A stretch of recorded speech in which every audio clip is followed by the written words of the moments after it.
behalf of the staff at the Provo City Library and on behalf of the Festival Committee, I would like to welcome all of you to the first annual Teen Book Fest at the Provo City Library.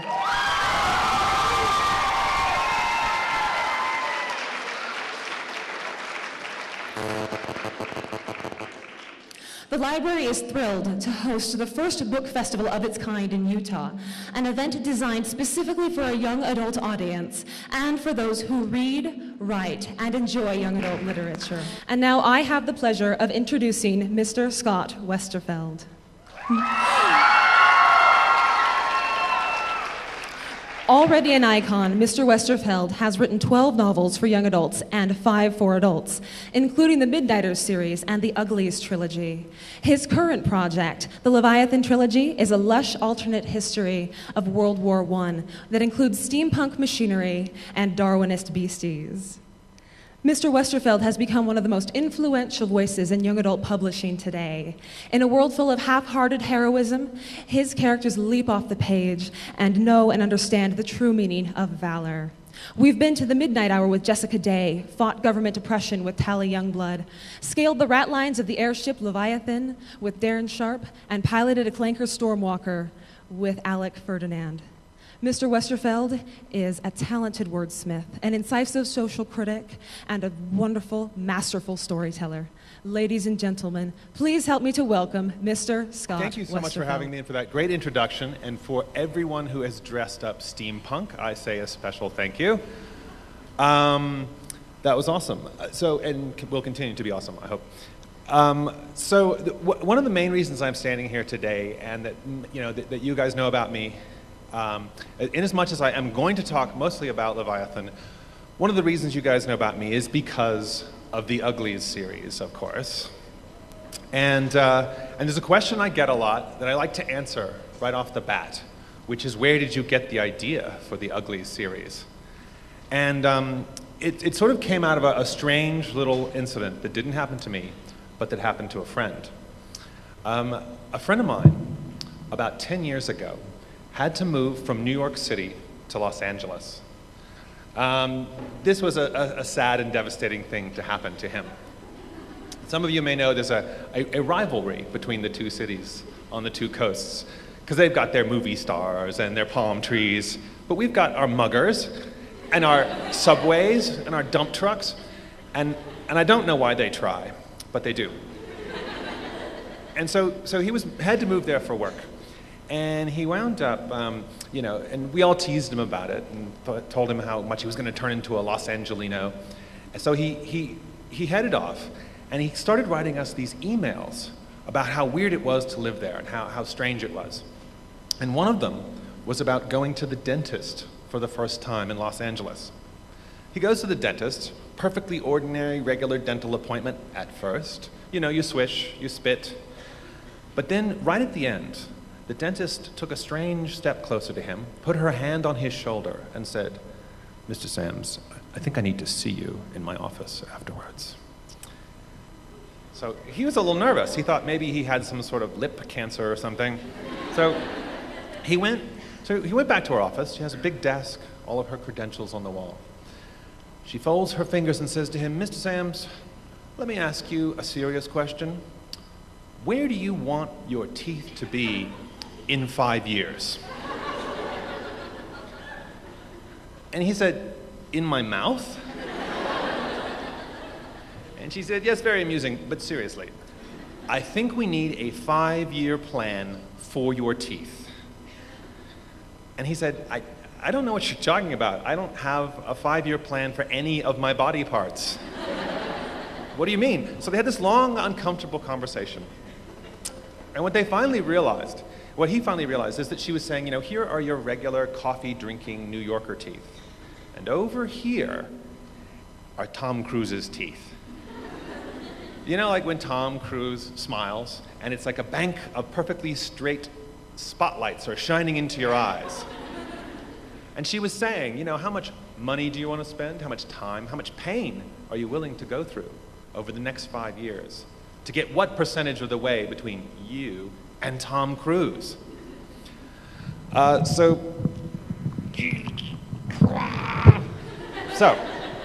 It's like pulling teeth. So he stumbled out after this conversation. He said, he kind of bailed, stumbled out into the bright LA sun, and started walking around saying, well, that was weird. That must have just been some crazy dentist I wound up with. But then he started looking around and realizing that he was seeing people who were clearly on the 5-year plan, because they were 80 or 85% of the way to Tom Cruise. And there was one guy who was even past Tom Cruise, who had more teeth. They were even shinier and straighter. It was on the 10-year plan, apparently. And I started thinking about this, and just thinking about what a strange world that would be to live in, and what it would be like to grow up in a world in which every time you went to the doctor, it wasn't about exercise or being sick or being healthy. Instead, it was about the way you look. Your doctor would ask you if you wanted to be taller or have a different nose or, have broader shoulders or better calves. And just that whole idea struck me as so weird. So I wound up writing a series called Uglies. This is Uglies. Here, I'm going to turn the volume down just a little bit. Hello? Okay, good. So this is Uglies right here. And what's cool about Uglies was for one thing, it was successful enough that I got to be a full-time writer. I no longer had to do day jobs and stuff. But the other cool thing was it was published in a lot of different places in the world. So about 2 years after it came out, I got this awesome object in the mail. And that is, of course, once I figured out how to hold it, because I'm old and I held it backwards at first, I realized it was the Japanese edition of Uglies. And of course, it looks different because it's the product of a different culture. Instead of having a sort of photograph, fashion-y model on the cover, it has sort of basically manga characters on the front. And I said, those are so great, it's so awesome. And I just immediately opened it up. And then, of course, was disappointed because it is in Japanese.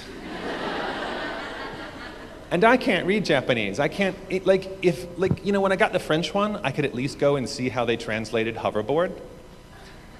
In French, hoverboard is plank. Like le plank, like a plank or something. I think it's like a surfboard. But in Japanese, it's just, to me, it's just squiggles. So I was going through it and saying, but I still went through it page by page because it was so cool. And suddenly, I ran into this. Look, it's Shay and Tally on their planks. A full-page illustration of that scene where Shay teaches Tally how to plunk. And they're like up there, and it's a full-page illustration. As I went through, there were more and more of these pictures.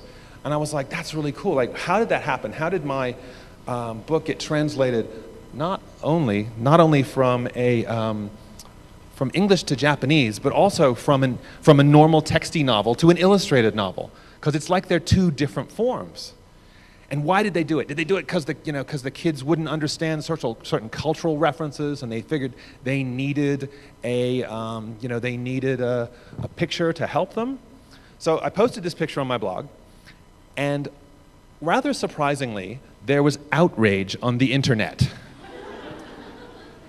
And it was because basically all my, those of you who are parents know that nobody has a finer radar for injustice than like a middle-class American teenager, right? And this wave of complaints came in, like, how come they got pictures? Why didn't we get pictures? Where are our pictures, and how do we get the pictures? And I said, that's a good point. Like, why is this other culture, why do they get pictures and we don't get pictures? And a wise 12-year-old manga fan came on and explained that in Japan they have a category of novels called light novels, which include basically anything in genre, not just for teens, but also for adults. If you're reading science fiction, thrillers, mysteries, romance, you'll always have illustrations in your books. And they always start with a dramatis personae, where they show you what the characters look like at the beginning. And I thought, well, that's so cool. They have a culture where novels, 90% of all the novels published have pictures in them. That is so great and so awesome. And I started sort of talking about this to people, and a wise librarian said to me, we used to do that too. Back in the olden days, all the novels that we published in the English-speaking world had pictures. This is from like from an 1890 edition of Persuasion by Jane Austen, who I'm sure some of you have or will read or see the movies of. She has an excellent film career. And of course, all those books had illustrations when they came out. If you were reading Charles Dickens, they would have illustrations. And it didn't matter whether they were for teenagers or adults or kids. Everything had pictures 100 years ago. For example, and those pictures were really important. For example, who is this? Right, how can you tell? Because of the hat. Now, that is called a deerstalker cap. It's called a deerstalker cap, and that cap is the total symbol for Sherlock Holmes. Like, tomorrow night, you can wear a deerstalker cap and a bathrobe, and you will be Sherlock Holmes taking a shower.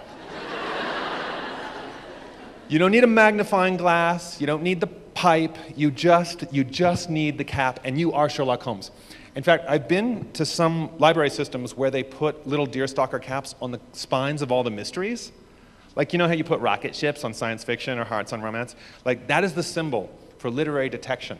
But what's weird about that is that the deerstalker cap does not appear in any of Sir Arthur Conan Doyle's writing. It never says in any of the short stories or novels about Sherlock Holmes, then he put on his deerstalker cap. It was added by a guy called Sidney Paget, which is why there's an SP up there. Sidney Paget did the original illustrations when Sherlock Holmes stories appeared in the newspaper and in magazines. And he just randomly whacked a deerstalker cap, which doesn't make any sense, because, you know, Holmes doesn't go out into the country, he doesn't hunt deer. But he just added it, and that changed the way we saw the character, and it made the character the way we see it today. So I thought it was interesting that not only did there used to be illustrations, those illustrators used to be super powerful. Now, what's this from? Exactly, and who wrote that? Exactly, everyone knows H.G. Wells, right? We just proved that. Now, when this book came out, it's the 1906 French edition, and when it came out, there was a big advertising campaign with this poster, which is an awesome poster, but what's particularly weird about it is that H.G. Wells' name is little tiny teeny up at the top, but illustrated by Alvin Correa is really big down the side. Because back then, I mean, basically what this poster is saying is, you know, new book with pictures by Alvin Correa, text by H.G. Wells. Because Alvin Correa was more famous back then. He was the rock star in that relationship. H.G. Wells was some English guy you never heard of. So I thought it was amazing to think that not only 100 years ago did we have pictures in all our books, but the illustrators were super powerful in the way we saw the characters, and they were, you know, famous in their own right. And I bet they got paid a lot too. So I said to myself, well, how did that change so quickly? How did we go from the world where they were, you know, top dogs and they were cool and amazing to a world where they don't even exist anymore? What happened? And part of it has to do with this. This is a page from the 1903 Sears and Roebuck catalog. Now, Sears and Roebuck, 100 years ago, was basically the internet. Like, if you lived in a small town somewhere, the general store where you shopped sold about 5 things. So if you wanted to get something cool, like a phonograph, then you would have to send off to Sears and Roebuck. So this catalog came to your door once every 3 months, and it had everything. It had clothes and tools and furniture and cars and high technology, and that was your window on the world. And as you can see, it is hand-drawn. All that stuff is drawn by hand. So somewhere, there was a big factory full of people who were like laying out the products, all the stuff you could buy, basically in the world, and drawing it, piece by piece.